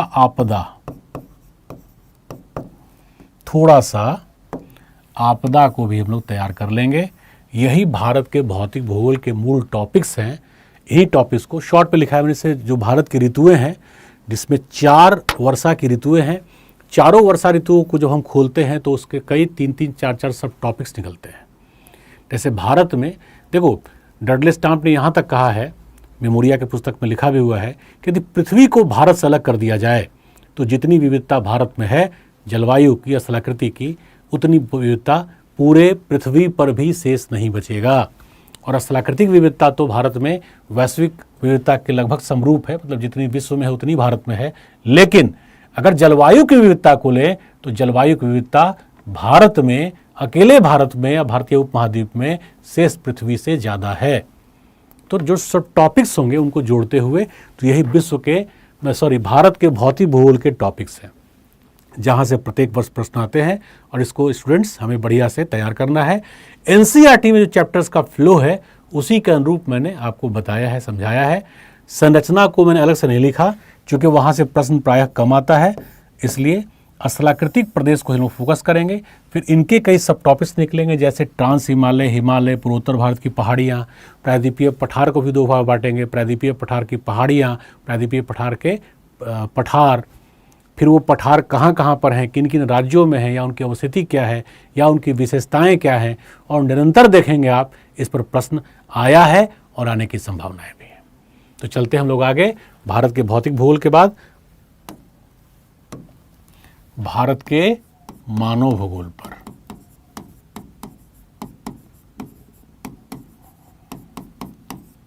देखो, मानव भूगोल में टॉपिक ज़्यादा नहीं होंगे, लेकिन क्वेश्चन वेरिएशन बहुत ज़्यादा आएगा। जैसे सबसे पहला आ जाएगा आर्थिक गतिविधियाँ। 23 में इस पर भी एक प्रश्न है कि कौन सी गतिविधि मानवीय नहीं है। गतिविधियाँ जैसे कृषि हो गया, पशुपालन हो गया, सब प्राथमिक गतिविधि है। मत्स्यन है ना, या उद्योग ले लीजिए द्वितीय गतिविधि में, परिवहन। तो ये सब आर्थिक गतिविधियों में है। चतुर्थ और पांचवी गतिविधि भी इकोनॉमी की है, लेकिन आपके पीटी के लिए वो सब महत्वपूर्ण नहीं है। फिलहाल इतना ही पर्याप्त है यहाँ पर। इसके अलावा एक बहुत इंपॉर्टेंट टॉपिक हो जाएगा जनसंख्या। ये उत्तर प्रदेश पीसीएस का फेवरेबल टॉपिक है और कम से कम पहले भी 2 प्रश्न यहाँ से आते रहे हैं और कई बार तो 4-5 प्रश्न भी आया है। इसमें खासकर राज्यों की जनसंख्या का वितरण, उनका घनत्व, अर्थात हम सम्मिलित रूप से कहते हैं जननांकिकी गुण, शॉर्ट में लिख दिया है मैंने, गुण। इसको इंग्लिश में कहते हैं पॉपुलेशन एट्रीब्यूट्स, जिसका मतलब होता है जनसंख्या का वितरण, घनत्व, लिंगानुपात,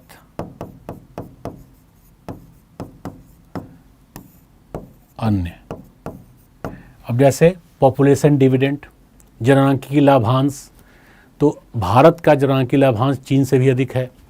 तो और भी कई परसेप्शन हो सकते हैं कि जो कार्यकारी जनसंख्या है उसी को लाभांश कहते हैं। तो कार्यकारी जनसंख्या की भारत में उम्र कितनी है? तो ये सब टर्म या तथ्य आधारित पॉइंट्स हैं जिनको कि हमें याद करना है, समझना है। इसके साथ साथ हम चलेंगे संसाधन पर। तो अगेन ये बन जाएगा खनिज संसाधन, ऊर्जा संसाधन और अन्य संसाधन। ये ध्यान रखिएगा कि खनिज और ऊर्जा दोनों ही उत्तर प्रदेश लोक सेवा आयोग के लिए बहुत इंपॉर्टेंट है। प्रत्येक वर्ष मुख्य परीक्षा में भी ऊर्जा संसाधन पर एक प्रश्न तो कम से कम आ ही रहा है। ये फिर मैं कह रहा हूँ पैटर्न वाइज। पहले ऐसा नहीं था। आज से 15 साल 10 साल पहले के ट्रेंड को आप देखेंगे तो ऊर्जा संसाधन पर प्रश्न न पीटी में आता था न मेंस में आता था, लेकिन मुख्य परीक्षा में भी लगभग प्रत्येक वर्ष, चूँकि खासकर जैसे सोलर प्लांट्स है, सोलर प्लांट्स सस्टेनेबल डेवलपमेंट अर्थात सतत या पोषणीय विकास या धारणीय विकास से संबंधित है। तो वो कौन कौन से प्लांट्स हैं या किस प्रकार से हमें ऊर्जा के प्रक्रिया को बढ़ाना चाहिए ताकि ऊर्जा संकट के समस्याओं से हम मुक्ति पाएँ, साथ साथ विकास हो और किसी प्रकार की पर्यावरणीय समस्या भी उत्पन्न हो। तो थोड़ा इन सब पे हम लोग वर्गीकरण के साथ, अब जैसे मैंने लिख दिया खनिज, तो खनिज में धात्विक खनिज है, अधात्विक खनिज है, लोहा, तांबा, सोना, यूरेनियम, पीतल, ये सब के सब कैसे हो जाएगा, या तांबा, तो ये सब के, या एल्युमिनियम हो गया, तो किस उद्योग में उसका उपयोग होता है, कहाँ पे वो वितरित है, तो उन सब चीज़ों को हम जोड़ेंगे। फिर ऊर्जा खनिज में परंपरागत ऊर्जा खनिज और गैर परंपरागत ऊर्जा खनिज, या गैर परंपरागत ऊर्जा, परंपरागत ऊर्जा। तो वर्गीकरण के साथ जो इम्पॉर्टेंट पॉइंट्स होंगे उत्तर प्रदेश से भी कंसर्न और भारत से भी कंसर्न, यहाँ विश्व से कोई बहुत ज़्यादा जोड़ने की आवश्यकता नहीं है ना। तो मानव भूगोल में आर्थिक गतिविधियाँ, जनसंख्या, संसाधन, इसके अलावा थोड़ा बहुत जो बचता है वो भाषा या प्रजाति या जनजाति, इन पर भी प्रश्न आता है। तो जो एक रफ आइडिया का मतलब होता है जहाँ से प्रश्न प्रत्येक वर्ष आ ही रहा है, आने की आगे भी संभावनाएं हैं, ये वही क्षेत्र है। जैसे 5 या 6 के आसपास प्रश्न पूछा है कि ऑस्ट्रिक या आग्नेय भाषा, इंग्लिश टर्म है ऑस्ट्रिक और हिंदी में कहते हैं आग्नेय भाषा, भारत के कौन सी जनजाति इस आग्नेय भाषा का प्रयोग करती है? अब यहाँ पे उत्तर नहीं बता रहा हूँ मैं, 4 जनजातियों का नाम ले रहा हूँ, आप सोचिए। एनसीईआरटी में मेंशन है ये, जो 12वें क्लास के भारत का आर्थिक भूगोल है, मानव भूगोल, उसमें ये पॉइंट है। जैसे मुंडा जनजाति जो झारखंड के साथ साथ छत्तीसगढ़ और मध्य प्रदेश में भी है। कुछ सीमित रूप से जो ऊर्जा उत्तर प्रदेश का सोनभद्र जिला आदि है वहाँ पर भी ये जनजाति हैं। मुंडा, साथ साथ संथाल, इसके अलावा गोंड, भील। तो सबसे बड़ी जनजाति भारत की कौन सी है? उस अमुक जनजाति की विशेष संस्कृति से प्रश्न आता है, भाषा से प्रश्न आता है, और ये सब विद्यार्थी आमतौर पर तैयार नहीं करते। मेरा मानना है इसी को कहते हैं कि सबसे पहले आप पैटर्न को समझिए। यदि आपने पैटर्न को बढ़िया समझ लिया है तो आराम से आप उन्हें रियाज को तैयार कर सकते हैं, प्रश्न वहीं से आएगा और फिर आप आराम से पीटी को पास भी करेंगे, है ना। तो ये भारत के मानव भूगोल का एक रफ एस्टिमेशन है जहाँ से प्रश्न आएगा। तैयार तो हमें ही क्लास में करवाना है। अब लोग चलते हैं उत्तर प्रदेश के भूगोल पर। तो उत्तर प्रदेश के भूगोल में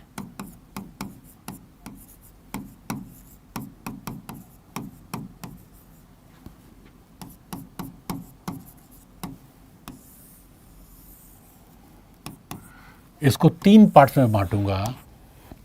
यूपी का राजनीतिक भूगोल, राजनीतिक भूगोल का मतलब हो गया कितने जिले हैं, अर्थात उत्तर प्रदेश में कहते हैं जनपद, जनपद, उनकी सीमाएं,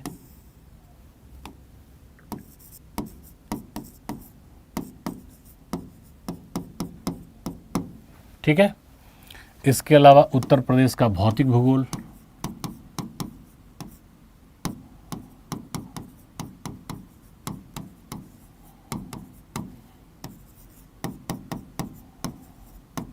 उत्तर प्रदेश का भौतिक भूगोल। इसमें आप ध्यान रखिएगा, जो अधिकांश तो मैदानी भाग ही है, फिर भी जो पहाड़ी, पठारी और मैदानी, इस प्रकार का जो थोड़ा सा वर्गीकरण है, हम क्यों ना उसके साथ ही इसको तैयार कर लें। तो पहाड़ी, पठारी, मैदानी, तो उत्तर प्रदेश के भौतिक भूगोल में, साथ ही साथ यूपी में वर्षा,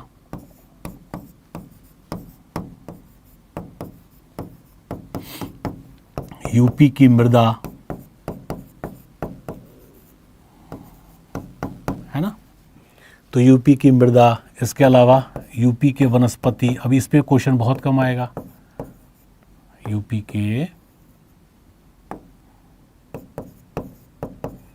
वनस्पति, लेकिन जैसे हम आते हैं जैव विविधता पर, यूपी में पर्यावरण, तो ये बहुत इंपॉर्टेंट हो जाता है।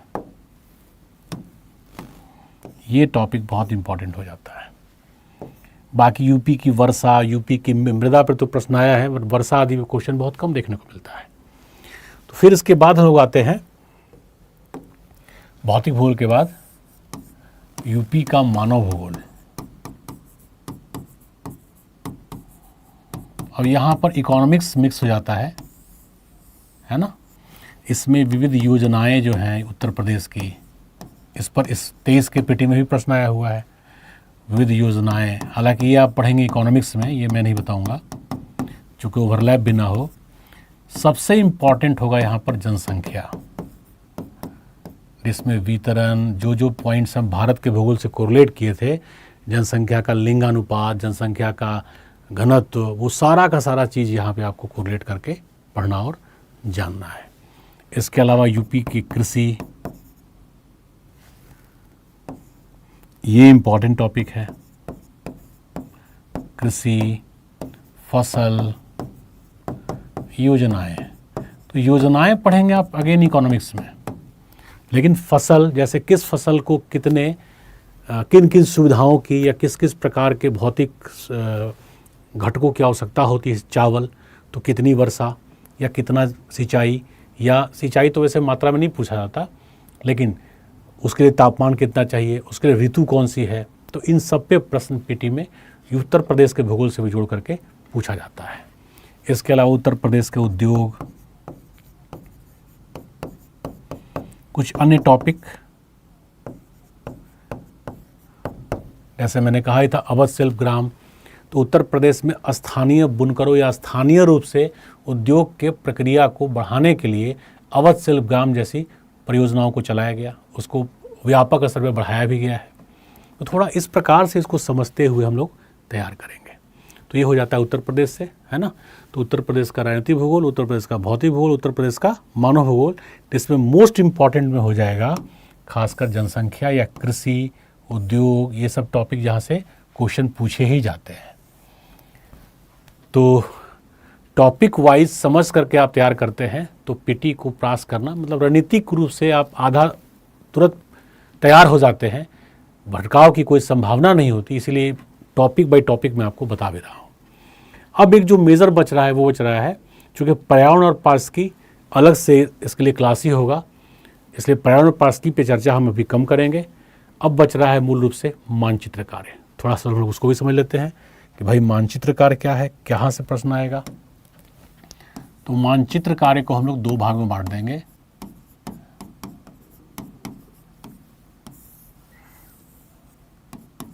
एक बांट देंगे विश्व से,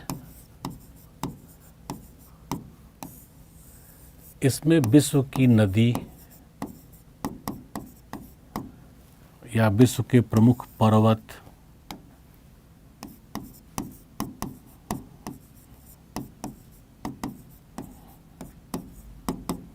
पठार, मैदान,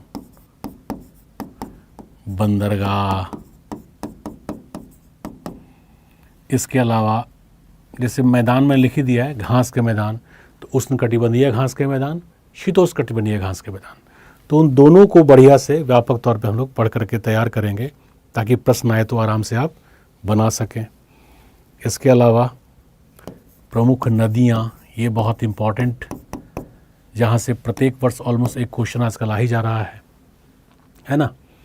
तो और कुछ चर्चाओं में टॉपिक्स हैं, उनसे जोड़ करके हम लोग तैयार कर लेंगे। तो विश्व के मानचित्र के जो मेन टॉपिक्स हैं यूपीपीसीएस के लिए वो यही सब है। इसके अलावा जो संसाधन है, तो विश्व के भूगोल को जब हम मानव भूगोल से पढ़ाएंगे, भौतिक भूगोल में ही संसाधन है, लेकिन उसके वितरण की प्रक्रियाओं को मानव भूगोल में ले लेते हैं हम लोग, कहाँ पे खनन हो रहा है, कैसे हो रहा है, तो वहाँ पर संसाधन को हम लोग बढ़िया से पढ़ेंगे। संसाधन के साथ साथ जो और अन्य घटक होंगे उन सबको। अब ये विश्व का हो गया। भारत के भूगोल से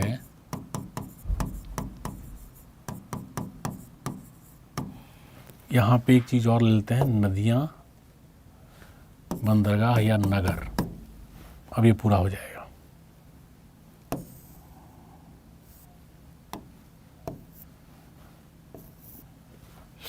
भारत के भूगोल में इसमें मानव और भौतिक दोनों आ जाएगा। जैसे पहले भौतिक स्तर पर तो भाई ये तो आप पर्वत, पठार, मैदान सब पढ़ेंगे ही।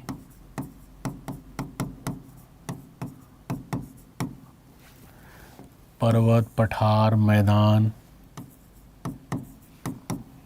नदी। इसके अलावा जो मानव भूगोल से कंसर्न है वो है ऊर्जा केंद्र। जैसे उत्तर प्रदेश में परमाणु का एक ऊर्जा केंद्र है जो उत्तर प्रदेश के नरौरा में है। इसके अलावा जैसे जो हिंडाल्को एल्युमिनियम की फैक्ट्री है उत्तर प्रदेश के सोनभद्र में, सोन नदी की एक सहायिका है, उसका नाम है रिहंद। तो रिहंद पर जब जल विद्युत परियोजना बनाया गया, चूँकि एल्युमिनियम फैक्ट्री के लिए उसके प्रगलन के लिए भट्ठी या ताप की आवश्यकता बहुत ज़्यादा होती है, तो भाई उसके लिए ऊर्जा चाहिए। उस ऊर्जा को कैसे लिया गया, तो ओवरऑल जल विद्युत की परियोजना जो रिहंद परियोजना है, उस रिहंद परियोजना से ऊर्जा की सुनिश्चितता हो गई, तो वहाँ पर हिंडाल्को एल्युमिनियम फैक्ट्री का निर्माण किया गया। आ रहा है समझ में। या नरौरा जैसे परमाणु ऊर्जा केंद्र है, तो ताप विद्युत केंद्र कौन कौन से हैं, एनटीपीसी के जो सेंटर्स हैं, है ना। तो जो ऊर्जा केंद्र हैं ये सब हो सकता है। तो इस प्रकार से भारत के भूगोल में हम मूल रूप से देखेंगे, लेकिन मानव भूगोल में नगर को देखेंगे।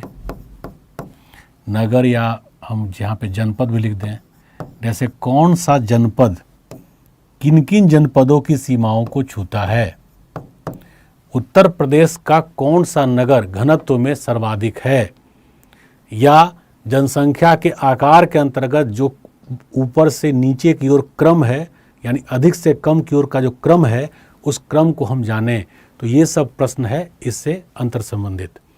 और इसके अलावा इसी प्रकार के टॉपिक आ जाते हैं यूपी से,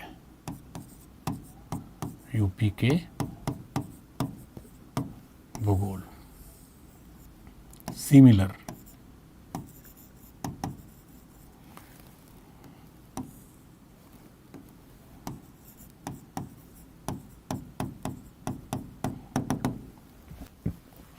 लेकिन उत्तर प्रदेश के मानचित्र कार्य से प्रश्न बहुत कम होता है, तो इस मानचित्र कार्य में इसको आप छोड़ सकते हैं।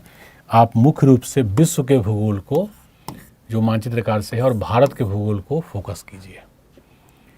तो एक डिटेल में मैंने वर्गीकरण करके टॉपिक और सब टॉपिक सबको बताते हुए आपको समझाया कि उत्तर प्रदेश लोक सेवा आयोग की तैयारी में जो पीटी की तैयारी है उसमें भूगोल का क्या महत्व है। यदि 150 प्रश्नों में 30 प्रश्न 35 प्रश्न भूगोल से आता है, 30 का मतलब हो गया 20%, अर्थात 20% जिस सब्जेक्ट से पूछा जाता हो। और भूगोल की विशेषता भी यह है कि अब चूँकि नेगेटिव मार्किंग भी है तो 1/3 नेगेटिव मार्किंग में तुक्का लगाना रिस्की भी हो सकता है, और इस पर या तो आपको आता है या नहीं आता है। हालांकि बहुत कंसेप्चुअली तैयार करने के बाद नहीं आता है जैसा नहीं होगा, आप अंतर संबंधित करके प्रायः प्रश्नों को बना लेते हैं। जैसे प्रश्नों को बनाने का एक तरीका है जानो विधि। जानो विधि का मतलब होता है जैसे हम कहें कि भारत की राजधानी क्या है, पूछा गया तो बिना ऑप्शन देखे आप बता सकते हैं नई दिल्ली, तो आप जानते हैं तो आपने बता दिया। दूसरा होता है छांटो विधि। जैसे आपको नहीं पता है कि भारत की राजधानी क्या है, लेकिन आपको ये पता है कि भारत की राजधानी दिल्ली नहीं है, सॉरी मुंबई नहीं है, कोलकाता नहीं है, या प्रयागराज या लखनऊ भी नहीं है, तो जो अलग ऑप्शन बचा लास्ट ऑप्शन वो है नई दिल्ली या दिल्ली। तो आपको ये पता था, ये नहीं पता था कि नई दिल्ली है, लेकिन ये पता था मुंबई नहीं है क्योंकि वो महाराष्ट्र में है, या मुंबई नहीं है, कोलकाता नहीं है, लखनऊ नहीं है, तो उत्तर होगा नई दिल्ली या दिल्ली। तो इस प्रक्रिया में पहले आप जानो विधि से बनाए, फिर आपने छांटो विधि से बनाया। तो जानो छांटो विधि या क्लास में और भी बहुत सारे मैकेनिज़म्स हैं, मेथडोलॉजीज़ हैं जिनको हम आप तक संप्रेषित करेंगे ताकि इजीली आप पीटी के इस प्रोस्पेक्टिव को पढ़ते हुए अपने आप को तैयार कर सकें, प्रश्नों के स्रोत तक आपकी पहुंच सुनिश्चित हो सके ताकि चयन आसानी से हो। यही शिक्षा कुल की रणनीति भी है और इसी को लेकर के भारत के स्तरीय शिक्षक इससे जुड़े हैं ताकि आपको पीटी पास कराया जा सके। तो ये भूगोल का एक मूल्यांकन था। मैंने बताया ही आपको जो प्रश्न आया है उसका मैंने 23 के प्रश्नों का मूल्यांकन करके उनका उदाहरण दे करके आपको मैंने बताया। तो आप तैयार करिए इसको बढ़िया से, पढ़िए, सीखिए, समझिए और चयनित होइए। तो रेस्ट हम लोग आगे क्लास में मिलेंगे। हालांकि मुख्य परीक्षा का भी एक सारगर्भित मूल्यांकन आपको मिलेगा, लेकिन अभी मुख्य परीक्षा में काफ़ी मतलब जो बच्चे 24 की पीटी की तैयारी कर रहे हैं उनके मुख्य परीक्षा की रणनीति में अभी समय है, तो हम लोग फोकस करते हैं 24 के पीटी पर ही और उम्मीद करते हैं इस क्लास से आपको बहुत फ़ायदा होगा। आगे क्लास में हम लोग टॉपिक वाइज नोट्स के साथ चर्चा करेंगे और जो आपके चयन का एक बड़ा आधार भी होगा, क्योंकि भूगोल में मतलब जितना सरल थोड़े अन्य विषय हो सकते हैं, भूगोल और विज्ञान को, चूँकि विज्ञान से भी काफ़ी प्रश्न उत्तर प्रदेश लोक सेवा आयोग में आता है, बच्चे थोड़ा ये नहीं कहेंगे डरते हैं, एवॉइड करते हैं। चूँकि जो इंटरेस्ट इतिहास में जनरली आ जाता है, इंडियन पॉलिटी में आ जाता है या पॉलिटिकल सिस्टम में, वो थोड़ा इसमें कम आता है। और उस कम आने का कारण क्या है कि शिक्षक या पुस्तकें उस प्रकार से उनको बताते नहीं हैं। हम इसी प्रकार से आपको बताएंगे, समझाएंगे, तैयार करेंगे कि कहीं कोई गैप नहीं रहेगा। तो आज की क्लास यही समाप्त करते हैं students. Thank you and all the best.